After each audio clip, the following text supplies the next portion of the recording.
Canada Creek Ranch, 2009, Memorial Day weekend. So I'm hiking through the woods and I come up on this little trail that goes up to a natural gas well. So I hike up, and right as I peek over the trail I can see the body of this elk. So I try to slowly move up on him here. He hears me take a step finally and kind of runs off.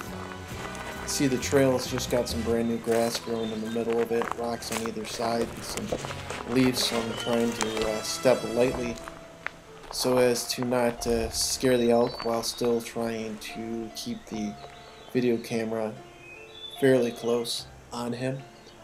Elk usually kind of take the 5-step dash like they're going to run away. They always stop, they always turn back and look at you. Looking at this elk, you can see that his antlers are in velvet, which means that they're still growing. You can see his fur's kind of rough and tough. He's just shedding his winter fur. And I guess I really like the shot of this leaf, because it came down off the elk onto the leaf. Pretty nice elk right there. So I can get up on it.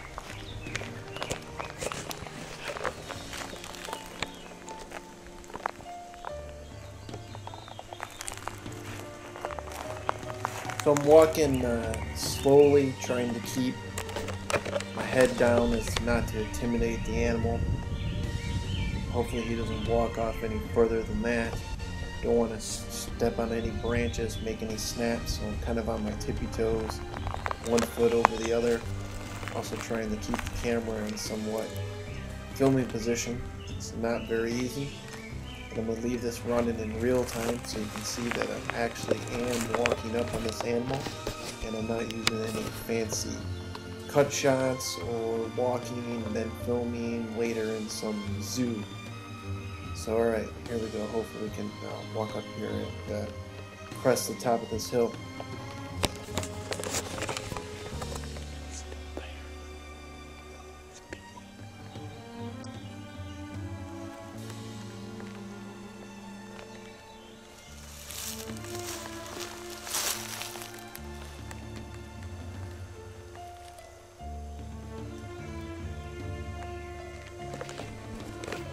In the early spring here, these animals move on to these gas wells or just open areas because that's where the sunlight's hitting most direct, and it's growing a lot of green grass or clover that they can feed on.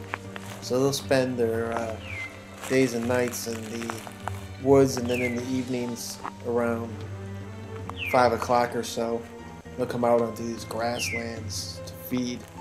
It's just a great opportunity. Come across one to see a beautiful animal out here. Wish that little gas yellow symbol wasn't there, but right there next to it you can see the wellhead that come up on the animal. Again, he's got direct eye contact on me. He's following me, so I'm just going to take a little bit of time to let him be reassured that I'm not there causing him any trouble. I'm just there the same way he's there. Eventually he's going to gain confidence with me being around, and he'll just go back to feeding and I'll go back to filming.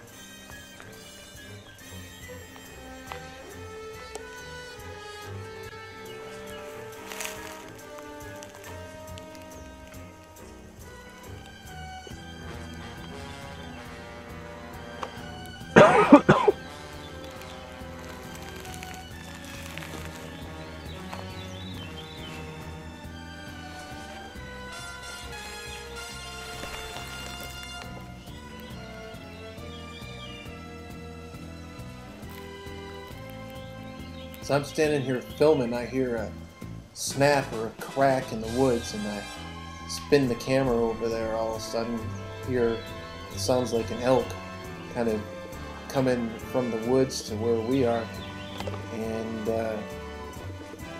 evidently as I turned the camera, boom, there he was, huge elk, even bigger than the one that I was looking at previous.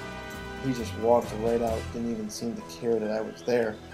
I noticed he had a collar on him. Michigan State ran a program in conjunction with the DNR, collared a few of these animals that were in the woods, and they kind of tracked them.